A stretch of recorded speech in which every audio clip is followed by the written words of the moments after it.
नमस्कार, मैं हूं मनोरंजन भारतीय रणनीति में आपका स्वागत है। आज हम चर्चा करने वाले हैं दो उपचुनाव जो आज हुए हैं। जी हां, हरियाणा का जींद और राजस्थान के रामगढ़ में। आप सोचेंगे भला हम उपचुनाव को पर क्यों चर्चा कर रहे हैं। जी हां, ये जो केवल महज उपचुनाव नहीं है। हम पहले हरियाणा की बात करें, जींद का उपचुनाव जो है वो याद किया जाएगा रणदीप सुरजेवाला के लिए, क्योंकि वो कैथल से पहले से ही विधायक है। आखिर रणदीप को क्यों जाना पड़ा वहाँ। और हम चर्चा में ये भी लाएंगे कि चौटाला परिवार का जो झगड़ा है वो कितनी तरह से पूरी तरह से ऊपर सतह पे आ गया है। जो अजय चौटाला के बेटे हैं दिग्विजय, वो चुनाव लड़ रहे हैं और अजय चौटाला ने अपना एक कैंडिडेट खड़ा कर रखा है। दूसरी तरफ रामगढ़ का चुनाव है, वो कांग्रेस के लिए काफ़ी महत्वपूर्ण है, क्योंकि यदि ये सीट कांग्रेस जीतती है तो वो 100 के आंकड़े पर चली जाएगी 200 के विधानसभा में। और यहाँ पे इस चुनाव को महत्वपूर्ण बना दिया है नटवर सिंह के बेटे जगत सिंह ने, क्योंकि वो बीएसपी के उम्मीदवार है। और आपको बता दूं, अलवर और भरतपुर के 6 सीटों में से 5 सीटों पर बीएसपी का कब्जा है। हमारे साथ हमारे दो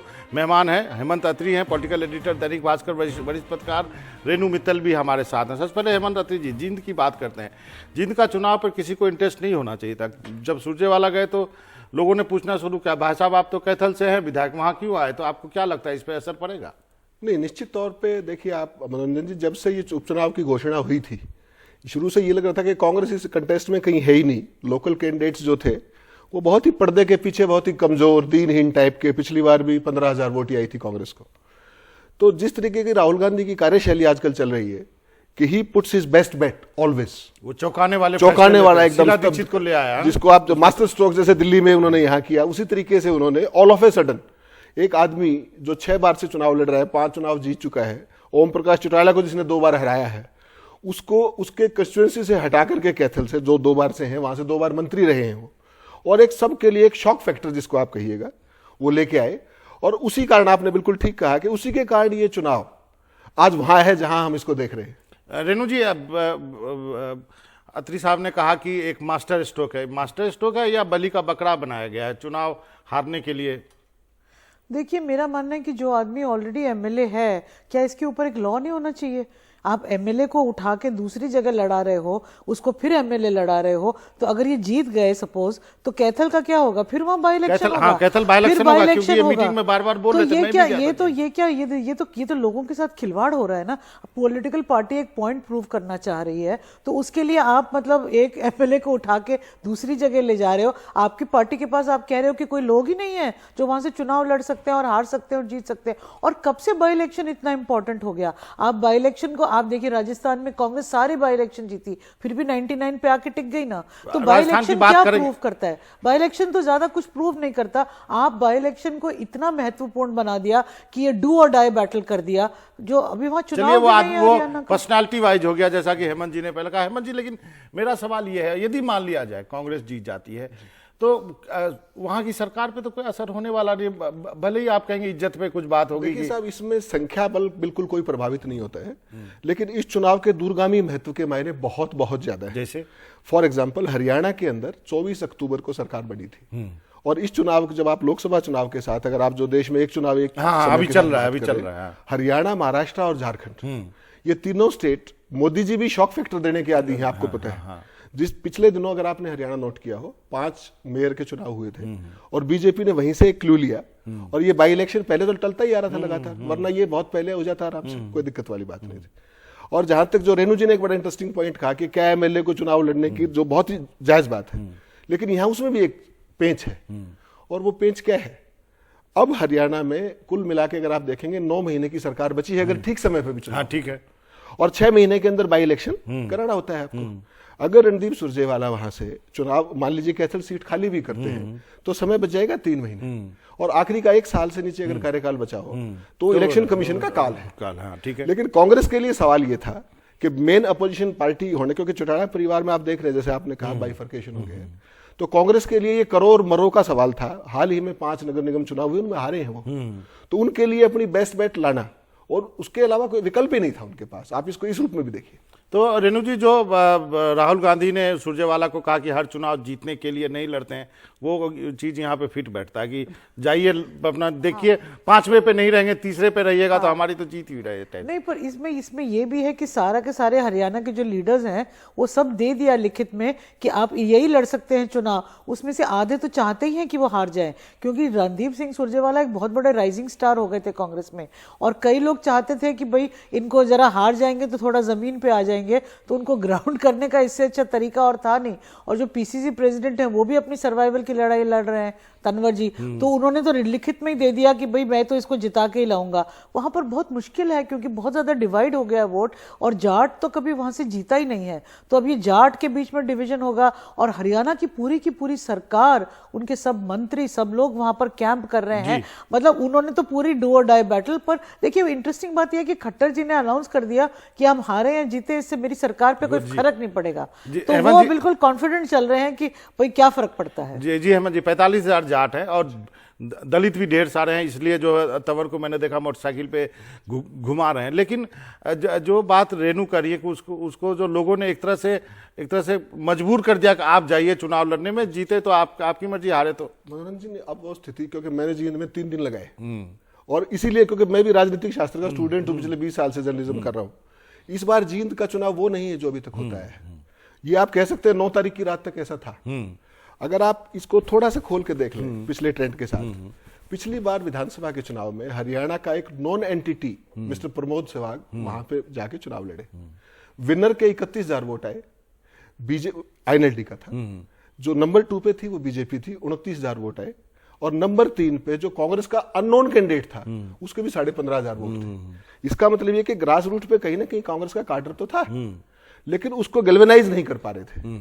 और रणदीप को आप जानते हैं जितना माइक्रो मैनेजमेंट, वो अगर किसी इन जालों में फंसते तो यहां तक ना पहुंच पाते। मेरा एक दूसरा सवाल, मेरा ये सवाल है, चलिए ठीक है, वोट तो है, वैसे बनारस में भी मोदी जी के खिलाफ कांग्रेस को 75,000 वोट। चौटाला फैमिली का क्या होगा? क्या ये चुनाव तय करेगा कि देवीलाल का असली वारिस कौन है? बहुत ही जायज सवाल है मनोरंजन जी, आपने बिल्कुल किया। ये चुनाव अगर सबसे ज्यादा किसी के लिए क्रूशियल है तो आईएनएलडी और जेजेपी के लिए है। अगर आप इस चुनाव में आज की बात करें, आज 36 गांव थे, उनमें से 10 से 12 गांव ऐसे थे जिनके अंदर बीजेपी को, जो आईएनएलडी का एक बूथ होता है जहां पे आप वोटर को पर्ची देते हैं, 15 में वो भी नहीं थे। और जेजेपी ने बहुत शिद्दत से चुनाव लड़ा है, बहुत ताकत से चुनाव लड़ा है। उस लड़के ने अच्छा लड़ा होगा, बहुत अच्छे चुनाव लड़ा है, और मैदान में सामने से लड़ा है। उसकी सबसे बड़ी प्रॉब्लम क्या है? वो केवल एक मेजर कास्ट को रिप्रेजेंट करते हैं, दैट इज जाट्स। और जाट केवल 48,000 ही है। और उसमें से अगर 40,000 की पोलिंग आप मान भी लें, जैसा कि 76.8 पोलिंग हुई है, तो अकेले जाट सिर्फ उनको तो नहीं जा रहे। Randeep Surjewala himself is a जाएगा, और वोट बटेगा। जो वहां की आज की सूरत हाल है, वहां सबसे इंटरेस्टिंग नंबर 1 जेजेपी के लिए है। उनके सर्वाइवल का अगर सवाल है तो उनके लिए है। ठीक है। आईएनएलडी जो है, जो चौटाला साहब की मेन पार्टी है, वो पूर 4 या 5 पे रहेगी, इसमें कोई शक नहीं। चलिए, दूसरा जो अब चुनाव है वो रामगढ़ में हो रहा है, ये राजस्थान में है। ये बाय इलेक्शन नहीं है, टेक्निकली हम इसको उपचुनाव नहीं कर सकते हैं, क्योंकि बीएसपी के एक कैंडिडेट की चुनाव के समय ही उनकी मृत्यु हो गई थी, उसके वजह से वहां पे चुनाव नहीं हुआ था। लेकिन अब ये चुनाव काफी महत्वपूर्ण हो गया। वो इसलिए हो गया कि बीएसपी के टिकट पर जगत सिंह, जो नटवर सिंह के बेटे हैं, पहले कांग्रेस में थे, बीजेपी में गए, कई पार्टियों में रहे, इस बार बीएसपी से चुनाव लड़ रहे हैं। और बीएसपी का अलवर और ये जो भरतपुर है, इस इलाके में दबदबा देखा जाता है। 5 सीटें हैं। रेणु जी राजस्थान को अच्छी तरह से समझती है। रेणु जी, ये चुनाव क्यों महत्वपूर्ण है? कांग्रेस जीती तो 100 हो जाएगी, बीएसपी जीती तो और मजबूत होगी। देखिए, कांग्रेस के लिए तो ये बहुत इंपॉर्टेंट चुनाव है। वैसे मैं हमेशा मानती हूँ कि बाई इलेक्शन कोई बहुत ज्यादा इंपॉर्टेंट होता नहीं है। नंबर वाइज है कि आप 100 का आंकड़ा पहुंच जाएंगे। 100 का आंकड़ा आप जो मेजॉरिटी है 100 की, वो आप पहुंच जाएंगे। उसके अलावा देखिए, सरकार का ये पहला चुनाव है सरकार, कांग्रेस की सरकार बनने के बाद। जिस तरह से आपने देखा कि कांग्रेस का फिगर 99 पे आके रुक गया, क्योंकि जबरदस्त इनफाइटिंग थी पार्टी में, और जिस तरह से टिकट डिस्ट्रीब्यूशन हुआ था, तो उसके लिए बहुत जरूरी है मुख्यमंत्री के लिए दिखाना कि भाई नहीं, हम चुनाव जीत सकते हैं। क्योंकि वो आए इस आश्वासन पे थे कि मैं लोकसभा जितवाऊंगा पार्टी को, तो उनको रखा है वहां पर। तो अब अगर बाई इलेक्शन भी नहीं जीतेंगे तो ये तो बहुत बैड सीन हो जाएगा उनके लिए। तो इसमें जो है सचिन पायलट भी कैंपेन किया, अशोक गहलोत भी किया, पूरी पार्टी के लोग लगे, वहाँ भंवर जितेंद्र सिंह हैं अलवर के, वो भी एक्टिव थे इस चुनाव में। तो ये जो क्योंकि ट्रायंगुलर हो गया है तो इस वजह से हम कह सकते हैं कि एज तो पूरी तरह कांग्रेस को है, क्योंकि बीजेपी का कैंडिडेट जिसको पहले टिकट मिली था वो आहूजा, उसको नहीं मिली इस बार टिकट। तो कांग्रेस बीजेपी का कैंडिडेट इतना मजबूत नहीं है, पर क्योंकि जगत सिंह के पास पैसा भी है, नाम भी है, एक लीनियज है, वो पहले भी रह चुके हैं, पर वो अलवर से नहीं थे, वो पहले भरतपुर से थे। तो अब अलवर उनके लिए नई जगह है, अब कितना उसका इम्पैक्ट पड़ता है देखने की बात है, क्योंकि पर फिर भी मैं कहूंगी कि कांग्रेस के लिए ये चुनाव अच्छा है। हेमंत जी, अब भले ही हरियाणा में बीएसपी फोर्स ना हो, हालांकि हमने देखा जींद में जो आईएनएलडी का गठबंधन है बीएसपी के साथ, लेकिन राजस्थान में तो है और 5 सीट पे है वो, तो एक उस फोर्स को भी बीएसपी भी चाहिएगी। और बीएसपी ने जगत सिंह को इसलिए टिकट दिया, जैसा रेणु ने बोला कि लीजिए है, फादर भी हैं और एक बैकग्राउंड भी है, पैसा भी है, मैंने सही रूप से बीएसपी के कैंडिडेट बनने लायक है, जितने क्राइटेरिया होते हैं वो पूरा फुलफिल कर रहे हैं। तो वहां तो दिक्कत मतलब हो सकती है। नहीं मनोज जी, वहां उसको आपको थोड़ा चुनाव को दूसरे तरीके से देखना पड़ेगा। सिर्फ 1.5 महीने पहले सरकार बनी है, लोग अब बहुत समझदार हो गए हैं। उनको ये पता है कि अगर आज आपने बीएसपी का कैंडिडेट जिता दिया, आप कितने भी स्टालवर्ट हो, 5 साल के लिए आप मुख्य धारा से हट जाओगे। और कांग्रेस अगर बाई इलेक्शन कोई भी चीफ मिनिस्टर आता है, वो कितना ही संत महात्मा हो, वो कहीं ना बैक ऑफ माइंड में तो ये बात रहेगी कि इन्होंने मुझे लेट डाउन किया हाईकमान के सामने भी, एक जनरल परसेप्शन भी मेरी खराब हुई। इसलिए जो वहां का आम वोटर भी है वो इतना समझदार है। ठीक है कि बीजेपी ने इस बार, जो मेरी आज बात हुई पंचायत पत्रकार साथियों से वहां पे, उनका कि बीजेपी का जो कैंडिडेट है इस बार रिलेटिवली वीक है, रिलेटिवली वीक द वर्ड ही यूज्ड। बसपा का कैंडिडेट की केवल इसलिए वहां पे ज्यादा महत्व हो गया कि वो जगत सिंह है। लेकिन अगर आप ओवरऑल साइकोलॉजी देखें वोटर की, सरकार नई नई बनी है, 4.5 साल, तो बाई इलेक्शन में मुझे लगता नहीं कि कांग्रेस को कोई बहुत लंबी चौड़ी दिक्कत होनी चाहिए। रेणु जी, हेमंत ने कहा बीजेपी का कैंडिडेट वीक है, ये वही क्षेत्र है जहां पे लिंचिंग हुई थी, सबसे पहले रकबर को मार दिया गया था, कथित रूप से कहा जाता है। उसके बाद ज्ञानदेव आहूजा को टिकट बीजेपी ने विधानसभा चुनाव में नहीं दिया। तो क्या बीजेपी भी ऐसे सीटों पे एक्सपेरिमेंट कर रही है इस नए दौर में? आपको क्या लगता है? हो सकता है बीजेपी का थिंकिंग ये हो कि अगर बीएसपी को इससे फायदा मिलता है, अगर हमको वीक कैंडिडेट देने से, और कांग्रेस को एक झटका लगता है, तो वो भी उनके लिए एक प्लस पॉइंट है, क्योंकि बीजेपी बहुत कमजोर नहीं है। वो 74 सीट्स जीत के आई है, और वसुंधरा जी मतलब बहुत निराश थी जब ये रिजल्ट आया। उनको लगा थोड़ा और मेहनत करते तो शायद पार्टी वापस पावर में आ जाती। तो जितना सोच रहे थे उतनी कमजोर बीजेपी निकली नहीं, और जितना हम कांग्रेस को मजबूत समझ रहे थे उतनी कांग्रेस मजबूत निकली नहीं। तो अगर ये सेटबैक रहता है कांग्रेस के लिए, तो बीजेपी सर्टनली उनके यहाँ तो लड्डू बटेगा, क्योंकि बीएसपी अगर ये सीट जीत जाएगी तो हो सकता है ये एक स्ट्रैटेजी के तौर पे भी किया गया हो पार्टी। लेकिन हेमंत जी का आर्गुमेंट है वो भी सही है कि आपको जो आप यदि हमको एक ब्रेक लेते हैं, ब्रेक के बाद आकर के इस पर चर्चा जारी रखेंगे, फिर हम दोनों जो है विधानसभा क्षेत्रों की बात करेंगे, जींद की भी जहां से सुरजेवाला है, और रामगढ़ की भी जहां से नटवर सिंह के बेटे जगत सिंह चुनाव मैदान में। वक्त है छोटे से ब्रेक।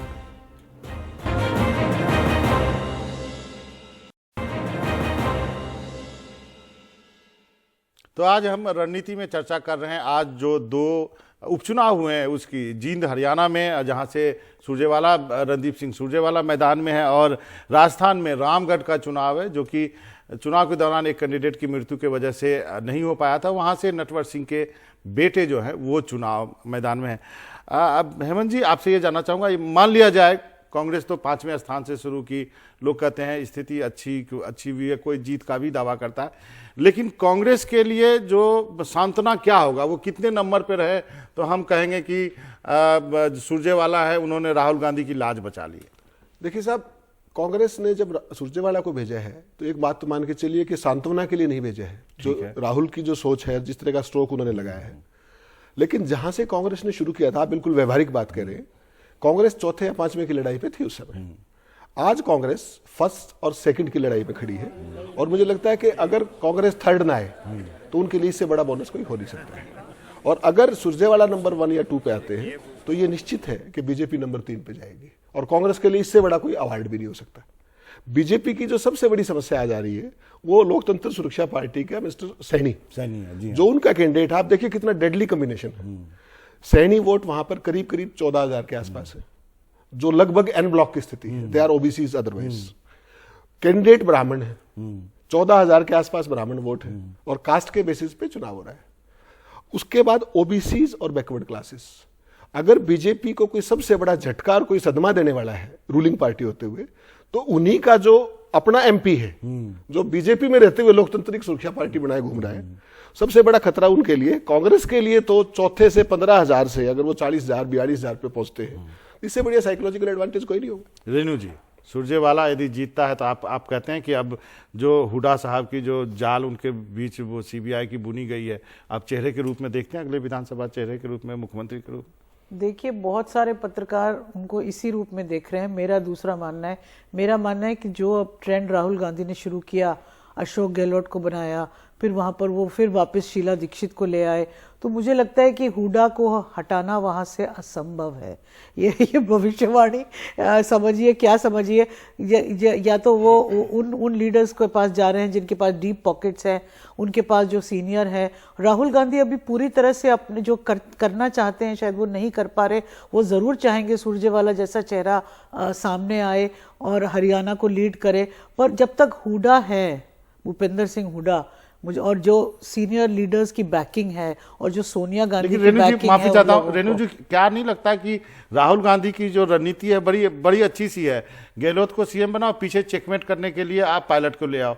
अब यहाँ पे हुडा को यदि आगे करेंगे तो चेकमेट करने के लिए सुरजेवाला है, उसी तरह बघेल को बनाओ तो साहू को उसके पीछे लगा दो। वो देखिए, उसी तरह कमलनाथ है तो सिंधिया भी है। हाँ, नहीं वो तो है, क्योंकि आपके पास आपने इनको प्रमोट किया है, जूनियर लीडर्स को एक पोजीशन दी है, तो आप उनको बिल्कुल विल्डरनेस में तो छोड़ नहीं सकते। आपको उनको भी कुछ पोजीशन, और सचिन पायलट ने तो अपने हक के लिए पूरी तरह लड़ाई लड़ी राहुल गांधी से कई दिन तक। आपने और हमने देखा कैसे रात भर मीटिंग हुई और कैसे ये मामला अटक गया आके, तो क्योंकि उसको कुछ देना था, कॉम्प्रोमाइज करना था तो दिया। ऐसा नहीं कि राहुल गांधी ने कोई उसको वो दिया हो, कोई डोनेशन दिया हो। राहुल गांधी को देना पड़ा उसको, और सिंधिया को भी, क्योंकि सिंधिया ने मेहनत करी थी और आपने पहले ही कमलनाथ को अनाउंस कर दिया था, तो उनको उस तरह यूपी दिया, उत्तर प्रदेश दिया, जो बहुत बड़ा, प्रियंका के साथ दिया, बहुत इंपॉर्टेंट राहुल गांधी की स्कीम में। देखिए, मेरा मानना है कि राहुल गांधी की थिंकिंग बिल्कुल ठीक है, पर जो वो करना चाह रहे हैं शायद वो अभी तक वो नहीं कर पा रहे हैं,